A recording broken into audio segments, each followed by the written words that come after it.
जय हिंद पेंशनर बंधु, कैसे हैं? सभी स्पर्श पेंशनर के लिए तमाम समस्याओं के बाद अब एक नायाब तोहफा आपको मिलने जा रहा, जो कि लागू होगा 1 जनवरी 2023 से। यह एक प्रामाणिक समाचार है, लेटेस्ट अपडेट है आपके लिए, जो कि 21 सितंबर 2023 को यह ऑथोरिटी लागू किया गया है। यह संबंधित है स्पर्श पेंशनर के लिए और कैंटीन कार्ड से संबंधित, यानी कि जो स्पर्श पेंशनर हैं उनका कैंटीन कार्ड, ईसीएचएस कार्ड। आप आज देख ही पा रहे होंगे कि किस तरह से डिजिटल इंडिया के मुहिम में हर कुछ इंटरलिंकिंग हो रहा है। पहले आधार कार्ड बना, आधार कार्ड को लिंक कर दिया गया पैन कार्ड से, जो कि मैंडेटरी हो गया, और अब आधार कार्ड को लिंक किया जा रहा है वोटर आईडी से। अब जैसे ही पेंशनर आप बन गए, विशेषकर स्पर्श में माइग्रेशन आपका हो गया, तो निश्चित ही है कि आधार कार्ड से आपका स्पर्श पेंशन भी माइग्रेट हो चुका है और इंटरलिंक्ड हो चुका है। अब अगली मुहिम है जो कि आपके सीएसडी कार्ड को, ईसीएचएस कार्ड को भी लिंक किया जाएगा, जो कि ऑलरेडी आप वहाँ आधार कार्ड सबमिटेड है ही, वहाँ लिंकिंग है ही, सिर्फ आपस में जोड़ने की बात हो रही है। तो यह एक प्रामाणिक समाचार जो कि आपको मैं बताने जा रहा हूँ, जिससे आपको लाभ होने जा रहा है। स्पर्श पेंशनर के जो माइग्रेंट हैं, ऐसी कयास लगाई जा रही है कि 1 जनवरी 2023 तक सारी माइग्रेशन प्रोसेस सक्सेसफुली कंप्लीट की जाएगी। मुझे मालूम है कि सारे पेंशनर, स्पर्श पेंशनर, डिफेंस पेंशनर किस तरह से व्यग्र हैं, अलग अलग तरह की समस्याएं आ रही हैं। अधिकतम समस्याओं का जड़ तो अचानक माइग्रेशन है, जो कि सजगता नहीं किए, जागरूक नहीं किए, उसके सफिशिएंट पब्लिसिटी नहीं किए, कोई सेमिनार नहीं हुआ, कोई एडवर्टाइजमेंट नहीं हुआ। और पेंशनर बंधु जो कि माने जा रहे हैं कि सीनियर सिटीजन हैं या सुपर सीनियर सिटीजन भी हैं, उनसे यह उम्मीद नहीं की जा सकती कि वो डिजिटली इतना लिटरेट हों, स्मार्टफोन में स्मार्ट हों। तो अभी उनके लिए समय लगेगा, तो अभी परेशानी हो रहा है। लेकिन जो युवा हैं उनके लिए तो यह अवश्य ही आसान होगा। आसान तो बिल्कुल नहीं, थोड़ा सा मुश्किल होगा सीखना, क्योंकि अभी तक हम स्मार्टफोन का सिर्फ यूज करते रहे सीमित के लिए। अब थोड़ा सा उसका सीमा लांघना है, अपने आप को भी माइग्रेट कराना है। तो आज मैं जिस नायाब तोहफा की बात करने जा रहा हूं, उसका ऑथोरिटी इशू किया गया है, जो सीएसडी का एपेक्स बॉडी होते हैं, integrated headquarters of ministry of defence, army के। यह है क्वार्टर मास्टर जनरल ब्रांच से इशू किया गया है, deputy director general canteen services की ओर से, जो कि लोकेटेड है wing 3 west block 3 second floor, RK Puram, new Delhi 6 से जारी किया गया है, जिसके लेटर नंबर हैं ये कैंटीन स्मार्ट कार्ड से रिलेटेड। और इसे अधिकृत किया है ब्रिगेडियर साहब ने, एपीएस चहल साहब, जो कि ओएमजी के बिहाफ साइन किए हैं। यह क्या है मुद्दा? तो अब अगर आपका स्पर्श में माइग्रेट हो चुका है तो अब लाभ आपको मिलेगा। हम अक्सर देखते थे कि कैंटीन कार्ड के द्वारा हम जब कैंटीन में शॉपिंग करते थे तो थोड़ा सा तो आत्मग्लानि होती थी, हमें थोड़ा सा भेदभाव और आत्मसम्मान को चोट पहुंचता था कहीं न कहीं, जिसको कि सुधारने के दिशा में यह एक मुहिम आप ले सकते हैं। यानी कि फौजी बंदियों को आत्मसम्मानित अब किया जाएगा उस दिशा में। जो मेंटल एगोनी हो जाता था, वही मेंटल एगोनी के एक पहलू को यहाँ एड्रेस किया जा रहा, जो कि प्रति वर्ष आपके जब भी कार्ड इशू किए गए थे उसके 1 साल के बाद आपको रिवैलिडेट कराना पड़ता था, यानी कि एनुअल रिन्यूअल कराना पड़ता था उस सीएसडी यूआरसी में जाके, उसके किसी एक खिड़की के पास, जो कि टॉयलेट साइड होगा या कहीं होगा, आपको ढूंढते ढूंढते मिलेगा। आप बिलिंग काउंटर में खड़े हैं, बिल नहीं हो रहा, बोल रहा कि रिवैलिडेशन चाहिए। तो इस तरह से कई मेंटल एगोनी हो रहे थे। तो हम समझ सकते हैं कि डिजिटल इंडिया हमें अब आत्मसम्मानित कर रहा है उस सुविधा के द्वारा। बेशक इस स्पर्श के आने से अनगिनत नुकसान हमें हो रहे हैं, लेकिन इस डिजिटल इंडिया में अब एक लाभ भी होने वाला, और वह लाभ है अब हमें इसकी रिवैलिडेशन, एनुअल रिवैलिडेशन की ज़रूरत नहीं पड़ेगी।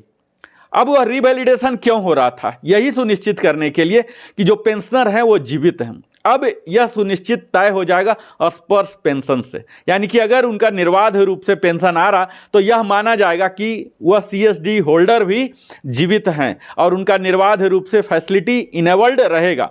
और जैसे ही डिजीज हो जाते हैं पेंशन खुद व खुद डिसेबल हो जाएंगे। ये बड़े लंबे समय से प्रक्रिया थी। कैंटीन के जो नियम थे ये सब को एनुअल कार्ड करना पड़ता था, जो कि आप कैंटीन में पूछेंगे तो आपको एक रील दिखा देते थे। हम क्या करें, CIMS का ये लेटर देख लीजिए 2006 का, उसमें पॉलिसी लेटर थे जो कि 28 सितंबर 2012 को रिवाइज भी किया गया था और उसके बाद यह 8 मार्च 2021 को भी अमेंड किया गया था कि आपको कंपल्सरली एवरी ईयर रिवैलिडेट किया गया करना है।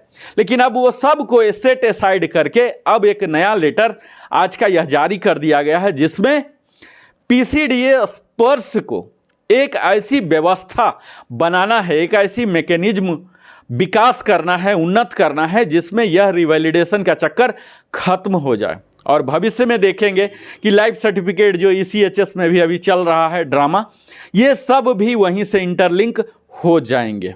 तो हमें उम्मीद है कि कुछ ही समय के बाद आप यह लाभान्वित होंगे और 1 जनवरी 2013 तक कयास ऐसी लगाई जा रही है कि PCDA स्पर्श टीम इस चीज़ को भी इंटीग्रेट कर देगी।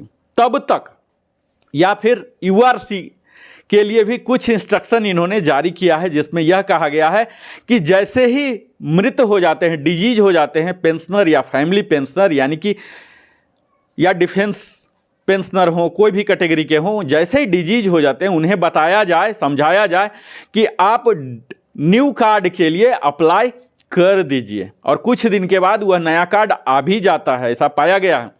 और जब तक नया कार्ड नहीं आता तब तक उस पुराने कार्ड का इस्तेमाल किया जाएगा। इस तरह से लोगों की परेशानी को ध्यान में रखा जा रहा है। पर अभी भी हमारे गवर्नमेंट को, हमारे CSD इंस्टीट्यूशन को बहुत कुछ करना है, जिसमें मेरा सलाह तो यही होगा कि उन्हें एक कस्टमर की तरह सम्मान दिया जाए।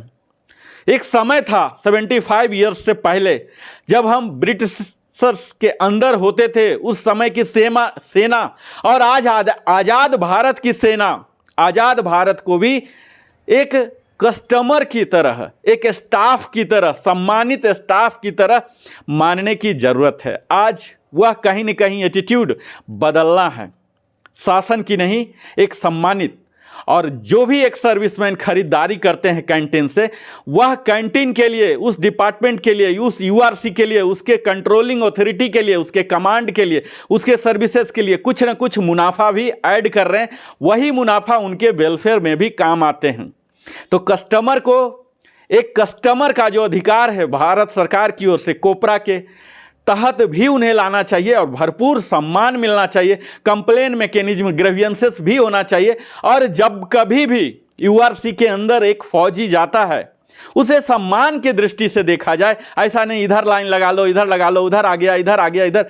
अपनी वाणी पर मेरा यही आग्रह है कि अच्छी वाणी CSD के जो भी स्टाफ हैं उन फौजी मित्रों के साथ बिहेव करें, क्योंकि आज देखा जा रहा CSD में बड़े ही आउटसोर्सिंग के स्टाफ होते हैं, बड़े छोटे से ही सैलरी में वो काम करते हैं, तो उनके साथ इतने हाई मोटिवेशन के साथ व्यवहार संभव नहीं हो पाता। वो पहले ही से कई तरह से फ्रस्ट्रेशन में रहते हैं, वो सारे फ्रस्ट्रेशन उन फौजियों पर उतार देते हैं। और चूँकि हम फौजी उन जुल्मों को सहते हुए अपने, हमारी चमड़ी मोटी हो जाती है, इसलिए हमें बुरा भी नहीं लगता है।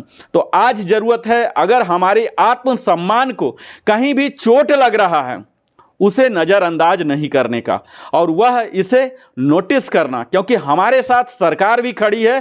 सरकार भी हमारे एक एक सुविधा को देने के लिए वो सारी तरह की मेंटल एगोनी जो है उसे धीरे धीरे खत्म किया जा रहा। जब हमारे साथ सरकार है, हम सरकार के साथ हैं, तो हम उसके साथ कदम कदम मिलाएंगे और भारतवर्ष को सुपर पावर बनाने में, डिजिटल इंडिया में हाथ बढ़ाने में, स्वयं को भी डिजिटल होने में और कैंटीन कार्ड से कनेक्शन हो जाएगा जब, तब यह एक तोहफा लेने में, इस सब में हमारा सहयोग सरकार का, उन व्यवस्था का सदैव साथ रहेगा। बहुत बहुत धन्यवाद, आप हमारे साथ बने रहते हैं इसके लिए। और आपसे मैं विनम्र निवेदन करता हूं कि अभी तक अगर आप हमारे चैनल में पहली बार आए हैं तो अवश्य ही सब्सक्राइब करें। आपके सब्सक्रिप्शन से हमारे चैनल को प्रगति और उन्नति का एक शुभ अवसर मिलता है। जब लाइक करते हैं तो यह मेरे लिए भी मोटिवेशन होता है। आप किसी भी प्रकार के सवाल पूछिए, मैं भरपूर जवाब देने का प्रयास करूंगा। आप अपने सगे संबंधियों के साथ भी यह वीडियो साझा कीजिए ताकि उन्हें भी पता लगे कि क्या क्या लेटेस्ट अपडेट हो रही है। अब हमारे आत्मसम्मान को बनाए रखने के लिए, उसे बढ़ाने के लिए सरकार क्या क्या मुहिम ले रही है। तो सभी स्पोर्ट्स पेंशनर को इस समस्या से जल्दी से जल्दी उबर जाएं, इसी दिशा में हम भी काम कर रहे हैं और आप भी हमारा साथ दें क्योंकि सरकार भी हमारे साथ है। बहुत बहुत धन्यवाद। हृदय की गहराइयों से आप अपने जीवन का बहुमूल्य समय हमारे साथ लगाते हैं। फिर मिलता हूं अगले वीडियो में।